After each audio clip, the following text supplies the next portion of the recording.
हरियाणा का चुनाव प्रचार कल शाम को बंद हो जाएगा। उसके बाद 5 तारीख को वोटिंग, 8 तारीख को नतीजे आएंगे। लेकिन उससे पहले जो है एससी वोटर्स जो है उसके ऊपर दोनों पार्टियों में घमासान लगातार जारी है। बीजेपी दावा कर रही है कि ओबीसी हमारे साथ था और अब एससी वोटर्स जो है वो बीजेपी के साथ है। वहीं दूसरी तरफ कांग्रेस दावा कर रही है, लेकिन बीजेपी इस बात का दावा कर रही है कि कुमारी शैलजा की नाराजगी के कारण जो एससी वोटर्स है वो हमें मिलेगा।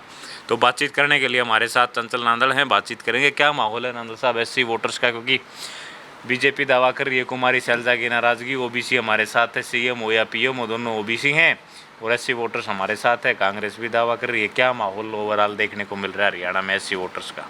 देखिए मोहित जी, सबसे सीधी बात मैं शुरू करता हूँ पहले इतिहास से। जो 100 साल का इतिहास है कांग्रेस का इतिहास, तो उस कांग्रेस के इतिहास से साफ साफ ये है कि एससी वोटर बहुत कम ही कांग्रेस से कभी कभी छिटका है। और जो पिछला लोकसभा चुनाव था कि ओवरऑल सिनेरियो पिछले लोकसभा चुनाव में, जो अब से 4-5 महीने पहले लोकसभा चुनाव ख़त्म हुआ है, उस लोकसभा चुनाव में पूरे भारत का एससी वोटर कांग्रेस की तरफ झुका है। अगर हम परसेंटेज की बात करें तो ज़्यादा परसेंटेज कांग्रेस की तरफ गया है। कुछ छोटा मोटा परसेंटेज हम माने तो वो बीजेपी या अन्य पार्टियों की तरफ, क्योंकि हम अगर लोकसभा क्षेत्र में बात करें तो बहुत सारी क्षेत्रीय पार्टी भी थी और कुछ क्षेत्रीय पार्टी तो हैं ही, मतलब एससी जो उनके नेता हैं वो एससी हैं।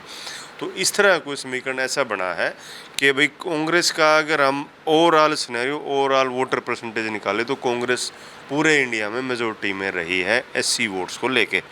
और उसी का नतीजा है कि अगर अब हम आते हैं हरियाणा में, वो नतीजा उसका ये है कि जो हरियाणा में जो 5 सीटें कांग्रेस की आई हैं, उन 5 सीटों में या अन्य जो और सीटें रही उनमें कंपटीशन में कांग्रेस रही है नंबर 2 पे, और मार्जिन ज़्यादा भी नहीं रहा। एक करनाल को छोड़ दें तो जो बीजेपी जीती है उन सीटों को, तो मार्जिन मतलब 60-70 या उससे कम ही रहा है। तो अगर वो सारा सिनेरियो हम जोड़े, सारी बात करें, तो जो एससी वोटर है वो एससी वोटर कांग्रेस के पास है, मेजोरिटी ऑफ वोटर्स। और अब हम विधानसभा की बात करते हैं। विधानसभा में क्या स्थिति बनी है कि विधानसभा में चुनाव एक छोटा हो जाता है। लोकसभा तो एक सिनेरियो बड़ा क्षेत्र, 8-9 विधानसभा सीटें आती हैं। अगर हम बात करते हैं विधानसभा चुनाव की, तो विधानसभा चुनाव में अगर हम बात करें तो कांग्रेस ने एक सोशल इंजीनियरिंग करके एससी टिकटें भी ज़्यादा दी हैं। साथ ही जो एससी वोटर है वो अभी बीजेपी के पास लोकसभा से ही जा चुका था। अब कोई सिनेरियो नहीं बनता। अगर हम बात करें कुमारी शैलजा वाली, जो आप बात कर रहे थे कि कुमारी शैलजा नाराज़ हैं, आप देखिए जो बड़ी पार्टियां होती हैं उसमें टिकट का बंटवारा, कुछ सीटें केंद्र से आती हैं सीधी, कुछ जो है प्रदेश अध्यक्ष भी अपनी जो है अपने हिसाब से टिकट बांटते हैं, प्रदेश अध्यक्ष की टिकटों में चलती है। कुछ टिकटें जो है विपक्ष के नेता हैं भूपेंद्र हुड्डा 2 बार मुख्यमंत्री रह चुके हैं, शायद उन्होंने बांट दी होंगी। तो हम ये नहीं कह सकते कि भाई उसमें शैलजा को दरकिनार किया गया या उनकी चली नहीं। अब वो आप देख रहे हैं कि लगातार दिल्ली उनके प्रोग्राम आ रहे हैं, प्रचार करने लग रही हैं।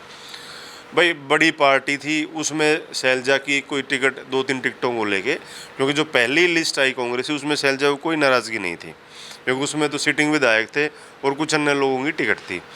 उसके बाद जो दूसरी लिस्ट आई उसमें भी कोई नाराज़गी नहीं थी शैलजा की। जो तीसरी एक लिस्ट आई है लास्ट के 1-2 दिनों में, उसको एक सीट को लेके शैलजा को नाराज़गी थी। और उसके बावजूद भी आप देखेंगे कि शैलजा ने कांग्रेस के खिलाफ या भूपेंद्र हुड्डा के खिलाफ या अन्य किसी नेता के खिलाफ, हरियाणा के या केंद्र के किसी नेता के खिलाफ कोई बात अपनी इंटरव्यू में या जहाँ भी वो प्रचार की लगी कभी नहीं कही उसने।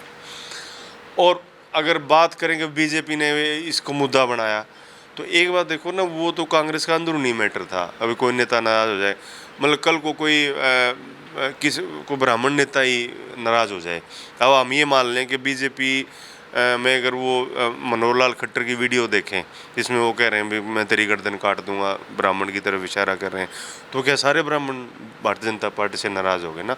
वो तो गर्दन काटने की बात की थी। तो मैं ये मानता हूँ कि आज के दिन, क्योंकि आज भी मैं फील्ड में रहा हूँ सारा दिन, अलग अलग लोगों से मिला, अलग अलग 2-3 हलकों में भी गया हूँ मैं, तो जो एससी वोटर है वो यूँ कोई कांग्रेस की तरफ खड़ा है। हम ये तो कह नहीं सकते कि 100% कांग्रेस की तरफ है। वो तो कोई भी वोट बैंक किसी भी जाति का वोट बैंक 100% किसी के पास नहीं होता है।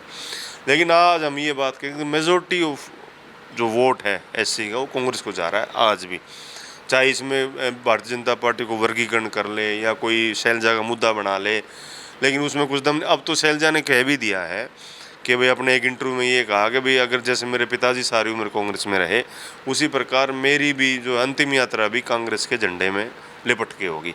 तो इससे बड़ी बात तो मेरे ख्याल में कोई हो नहीं सकती। तो उसने सीधा ये कहा है कि मेरी नाराज़गी हो सकती है लेकिन मेरी नाराज़गी से कांग्रेस को कोई नुकसान नहीं हो रहा।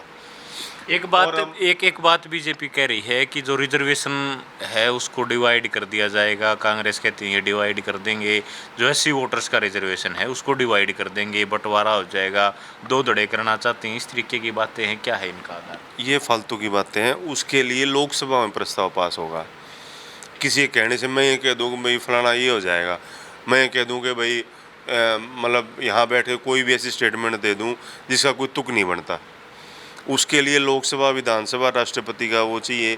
और आज के दिन कांग्रेस और अन्य जो पार्टियां मजबूत स्थिति में हैं लोकसभा में, ऐसा कोई भी आरक्षण के साथ मुझे लगता नहीं कोई छेड़छाड़ होगा।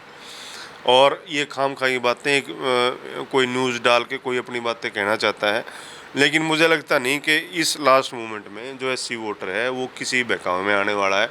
दूसरा सबसे बड़ा फैक्टर, मान लें हम बहकावे की बात भी कर लें या कोई ऐसी बात भी कर लेंगे, भारतीय जनता पार्टी की तरफ से कोई ऐसी बात आई या कांग्रेस की तरफ से आई हो कोई ऐसी बात, जब एक 10 साल की इतनी बड़ी एंटी इनकम्बेंसी है, जो अगर हम इतिहास में जाते हैं 2014 में जब चुनाव हुए, जब कांग्रेस के खिलाफ कितनी बड़ी एंटी इनकम्बेंसी थी, और उससे तो कई गुना ज़्यादा भारतीय जनता पार्टी की एंटी इनकम्बेंसी आज की, जब उनकी 15 सीटें आई थी। तो अगर हम वही वर्गीकरण करें तो मुझे लगता नहीं कि 15 सीटें भी आ पाएंगी भारतीय जनता पार्टी की, अगर हम एंटी इनकम्बेंसी की बात करते हैं तो 15 से 20 सीटों का खेल मुझे लगता है कहीं ना कहीं भारतीय जनता पार्टी का रहने वाला है। और एससी वोटर कहीं नहीं जाने वाला। एससी वोटर को पता है कि उसने वोट दे के देख लिया, और इसमें ना तो कोई आरक्षण ख़त्म करने की बात है ना कुछ और है। जो विधानसभा चुनाव हरियाणा में चल रहा है उसमें क्षेत्रीय मुद्दे काम करेंगे, विकास कितना हुआ, क्या हुआ। जात पात को लेके अब हरियाणा में कोई सिनेरियो नहीं है। आज के दिन चुनाव बिल्कुल सीधा स्पष्ट चल रहा है।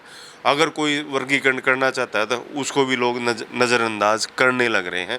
सबको समझ में आ गया कि अभी सड़क में उनकी में गड्ढे हैं, नौकरी मिल नहीं रही है, और कोई स्वास्थ्य पे काम नहीं हुआ, कोई शिक्षा पे काम नहीं हुआ, कोई एजुकेशन पे काम नहीं हुआ, और उल्टा जो है बहुत सारे 2-2.5 हज़ार करीब स्कूल बंद कर दिए गए या मर्ज कर दिए गए। तो ये सारी चीज़ें जनता के बीच हैं, लोग लेके आ रहे हैं खुद ही।